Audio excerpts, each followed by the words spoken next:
So here's the thing, I do travel around a little bit with the work that I do. I work in engineering at both ends of the country. I'm not trying to brag. This is only a little £1,000 car, and I purely use it just to commute in and around London because we've got something called the congestion charge. Anyway, I'm not going to go on about that. But traveling up and down on a plane, I don't particularly want to have a big scan tool in my hand baggage. I want to travel light. But I got a new one to review today by a fantastic company called Topdon. Now, I've been wanting to review their products for quite some time. They are all over the car forums and they're very highly thought of. And today I've got their little plug-in OBD2, which you then use your mobile phone with to diagnose the car. So let's have a look at that and just see how good it is. But this Topdon is different and I like it. Look at all these different things here. Programmed fuel injection, automatic transmission, anti-locking brakes, EPB, electronic parking brake, hydraulic booster, body electrical, gauges, parking sensors.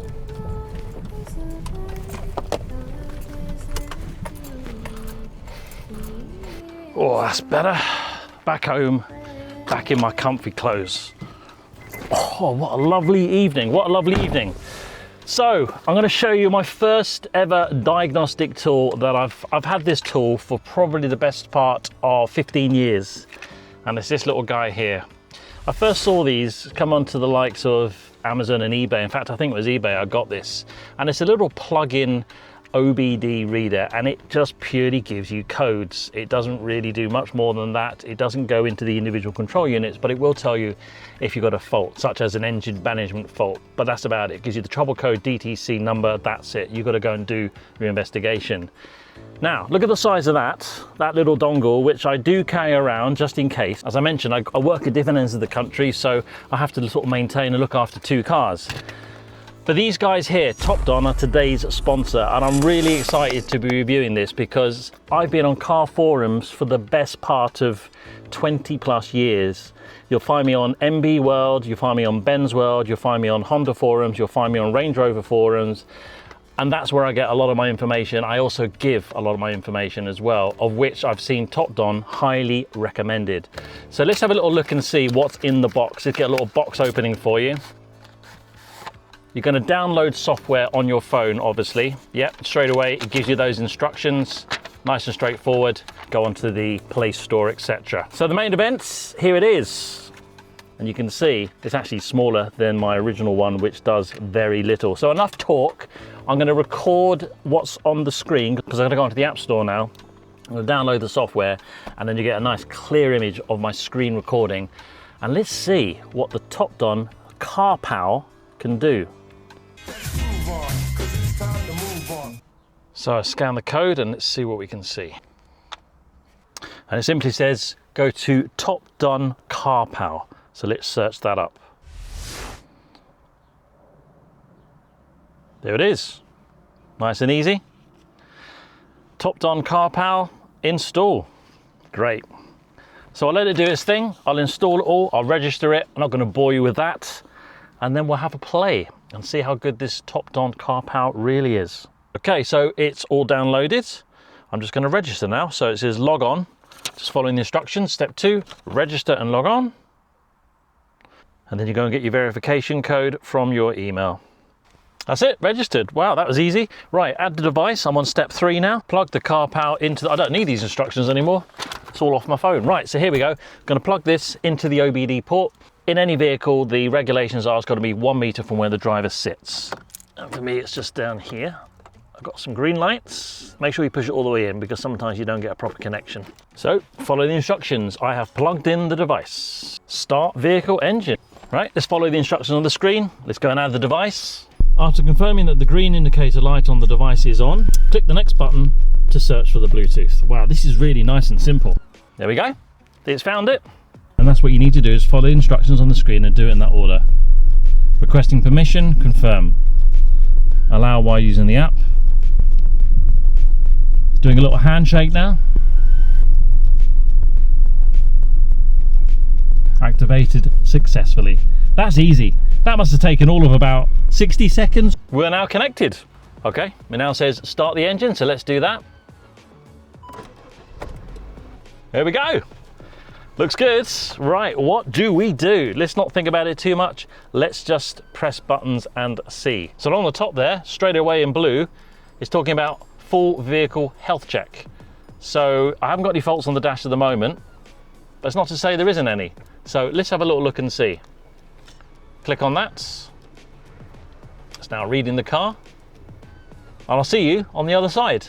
And now it's actually downloading the Honda software. I thought initially it was running the diagnostic check, but it obviously needs the software to know what to diagnose, and that's what it's doing at the moment.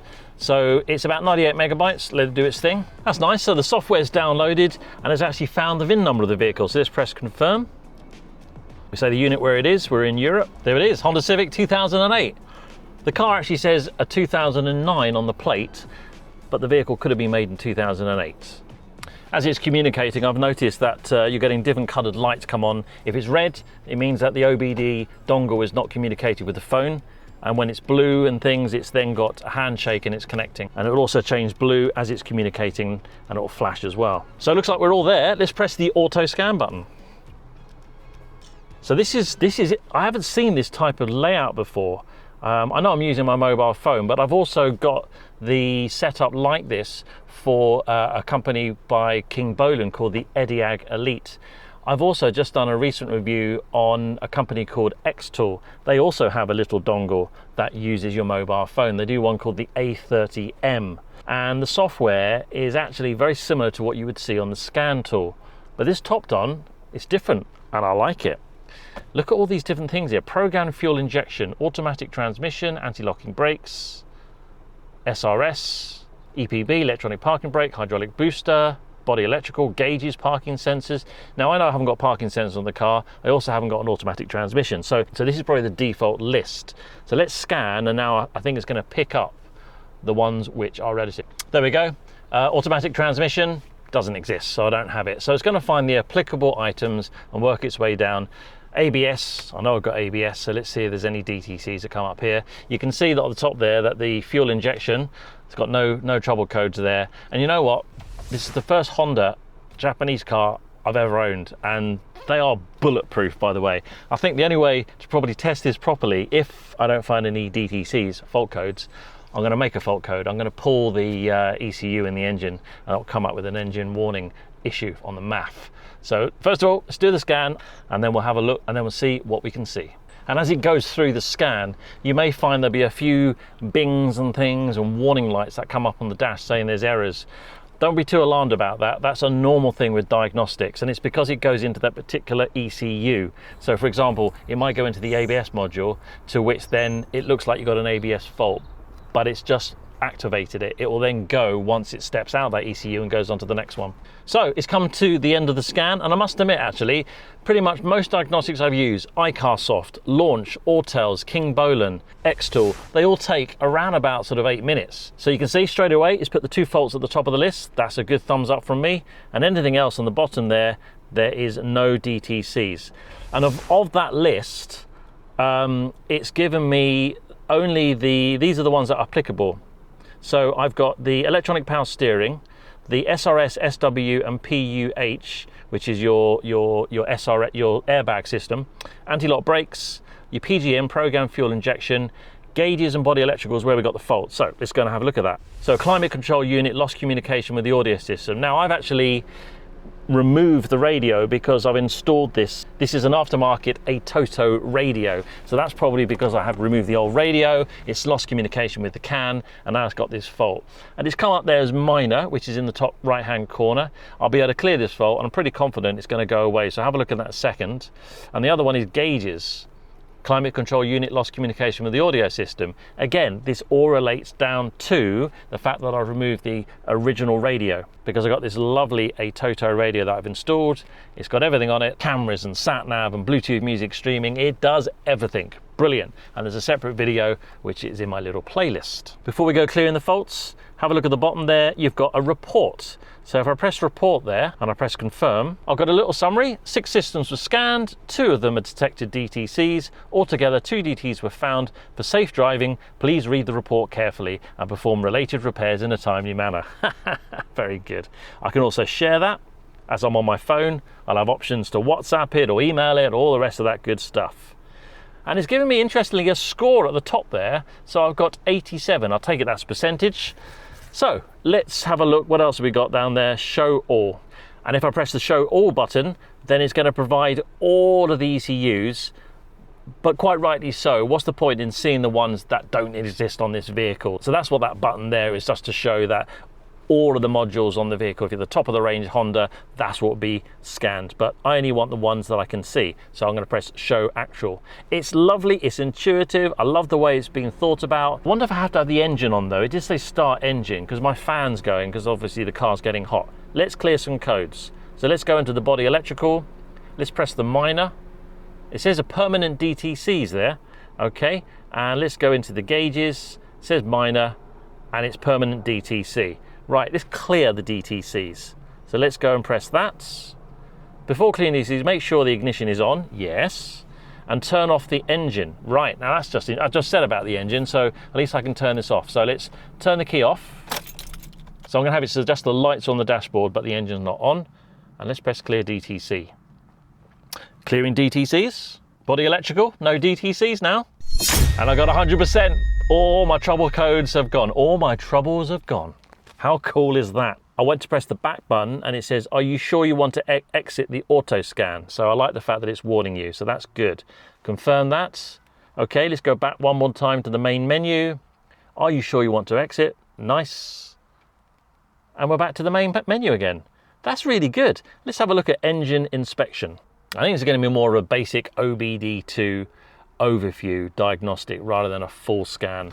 And if there was engine codes, etc. on your dashboard, then it's probably just going to find those and tell you, hey, your engine is healthy with no trouble codes. Well, I'm going to change that. I'm going to throw a fault code in a second. But first, I want to have a little look at live data. All right, here we go. So engine speed, 800 revs per minute. This is real-time data. So engine coolant temperature is 204 degrees Fahrenheit. I don't know what that is in Celsius. I need to probably change that. I'm going to press me and see if I can change it. Live data, diagnostic reports. That's where I find the reports. Device management, cover list, settings. Units, here we go, imperial. Let's go to metric, save that. Sorry for my guys in America. I just don't get Fahrenheit. I was in Fahrenheit in the UK in the 80s, I think. So I'm going to start the engine. Let's see if we can get some live data. Engine revs. As I rev the engine, you can see the revs are going up to about 2,000. Vehicle speed sensor, that's going to be your ABS sensors. So I wonder if I'm on my drive here, if I just slowly go backwards, there we go, 2 kilometers an hour. It's got my air intake temperature there, 57 degrees. Airflow rate from the mass airflow is 1.8 grams per second. And I'm going to play with the mass airflow sensor and put a fault code on my dash, and then we can clear it because I'm that kind of guy just for you. Absolute throttle position, 14.5%. As I hit the revs, that then jumps around. Distance traveled since DTC's cleared. So before I clear the DTCs, 8,590 kilometers I've done. Got a barometric pressure there, absolute low value, relative throttle position, fuel ace. It goes on and on and on. It really does. And what's nice about this is, like, because I haven't got any fault codes, I don't really need to worry and be too concerned about that. But if I did, I could then use all this information here. I've got catalyst center, back one sensor. If I had a problem, say, with the alternator, I could look at the control module voltage. It's sitting at about 14 volts. And I know that to be true because I always like to have a voltmeter in the car. And actually just down here by my gear shift, I always have this plugged in, which is a little voltmeter as well, so I can see it charging. So let's go to battery test and see what that's all about. Start testing to ensure the test. This is great. It's got a battery tester on it, right? So let's see how this works. Only supports testing vehicles equipped with 12 volt lead acid batteries. To ensure test results accuracy, conduct the test after the battery is fully charged, which it is, or the engine is started for 3 minutes. Before testing, turn the ignition off, stop the engine. Let's do that. Okay, start testing. The following are the steps for battery test. Next, before testing your car, ensure the air conditioning, headlights, and all other applications are turned off. Yes, they are. Confirm. Step 1, turn off all systems. Let's turn my radio off. Press next. Battery is testing. Oh yeah. Oh, that's a shame. It says timeout, test timeout. Please try again. Right, let's have a look at the other one. The HUD. I guess that's a heads-up display, isn't it? Choose your favorite head-up display style. So you can use this. Oh, I see. So it's going to use the OBD2 dongle. You have your phone on the dashboard and then you get a heads-up display. It's not going to work at the moment because it's daytime, but nevertheless. So I put it on the dashboard, something like this, maybe up there, and then I'm going to see the reflection in the window. I'll have to try that when it gets dark. And as you turn it to landscape there, you can see that the speed will then be reflected on your windscreen. Very nice. Let's go into maintenance. So here's the maintenance options. We have oil, throttle, EPB, electric parking brake, BMS, battery maintenance system, TPMS, tyre pressure monitoring system, DPF, diesel particle filter. This is a petrol, so the diesel particle filter, that won't be applicable. The tyre pressure monitoring system, I don't have it.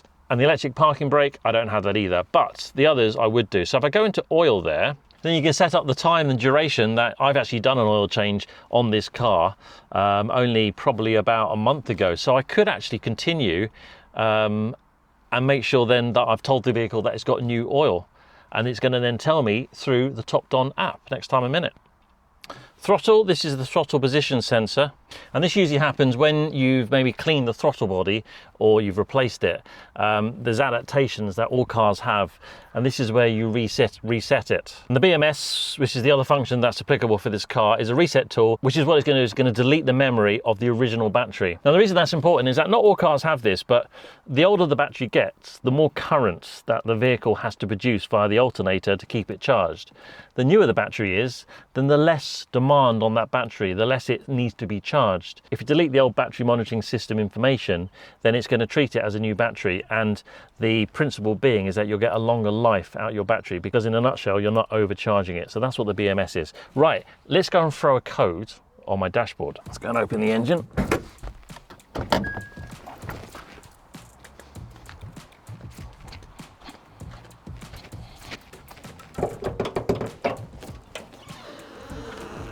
All right, so what I'm going to do is I'm going to pull the mass airflow sensor. This has got the key in as well, so it's definitely going to put a fault.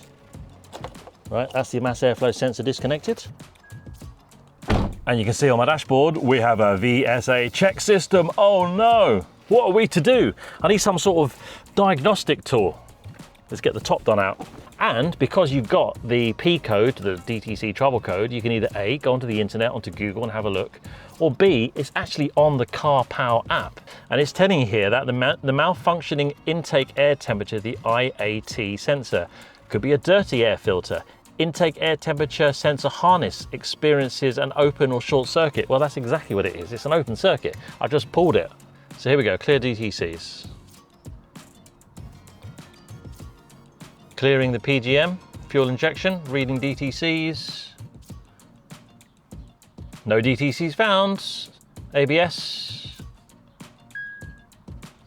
ABS is flicked on there. It's gone into that control unit, obviously. Oh, it's gone. There we go. Oh, it's back on again. It's gone. It's gone. There you go. 100%. We got 100%. So there you go. Brilliant example. I pulled the air mass flow sensor wire off. Brought up basically 4 faults on my dashboard and the ABS, funny enough, as well. But nevertheless, because I have my Topdon Car Pal, there's a great example. It's all gone, it's all cleared, and I've now got a clean bill of health with 100%. So there we go. What do we think about this Car Pal Topdon? Let's have a little quick overview on it. Straight away, I love the size of it. I mentioned before that I carry a very basic one around with me, and I've had it for the best part of, I think, about 15 years, but it doesn't do a fraction of what this Topdon can do. In terms of the setup, it was really straightforward. You download the app and then you just follow the instructions. You put in your email address, you get a code, it's then activated. It then tells you to put the OBD2 dongle in, pair it, all does automatically, and I was ready to go. I would say no more than 2 minutes. The software layout itself was very intuitive, it's easy to understand. You literally just press buttons and follow the information on the screen. It downloaded the Honda software automatically because it recognized that it was a Honda that I'm sat in. It also then found the VIN number automatically, which is great, so you haven't got to go find it either in the back or under the hood. I love the added features that you get, things like your battery maintenance system. It also has that head-up display as well. So they're the pros. Some of the cons about it: the battery health option. It didn't seem to work for me on this vehicle, but I'll give it the benefit of the doubt, and maybe it's actually okay on other vehicles. Maybe it's just not set up on this particular car. So for me, what to take away from this is that for the price, this Topdon at the moment is around about £35. The things that you can do with it for £35 is pretty impressive. Look at that major engine code that I cleared. Look at the ability to be able to go in and see all the other faults. It had the head-up display, etc. And if you're just new into the sort of diagnostic world and you only do a little bit of DIY with cars, you don't want to get your hands too oily, this for me is a great little starter diagnostic tool, and also that peace of mind that you can literally just leave it in the glove box, and then you know you can diagnose your car if you get into any bother, or for that matter, you can go and diagnose somebody else's car and help them out as well. You get software updates for 1 year, so then after that year, the software update for this is £30. Okay, so you think to yourself, well, I'm just sort of almost paying for it all over again. But the device, realistically, only costs £35 to start with. And what is £30 a year? Well, it's less than £3 a month, isn't it? I mean, it's not even £1 a week. So really, it's pretty good value for money. And as I said, if you're starting out and you want to get just a little bit more knowledge and understand and have the ability to be able to clear a fault light off your dashboard, then go for it, because this little Car Pal is cracking. It really is. If you're interested in a lot more deeper diagnostics, the bi-directional ability, which this doesn't have, and bi-directional means you can control different aspects in the car. You can actually do a bit of coding. If you want that type of diagnostic tool, then have a look at this playlist at the end, because I've reviewed loads of diagnostic tools over the years. And if you want to go a bit deeper, there might be one there for you. I'll see you on YouTube. Thanks for watching.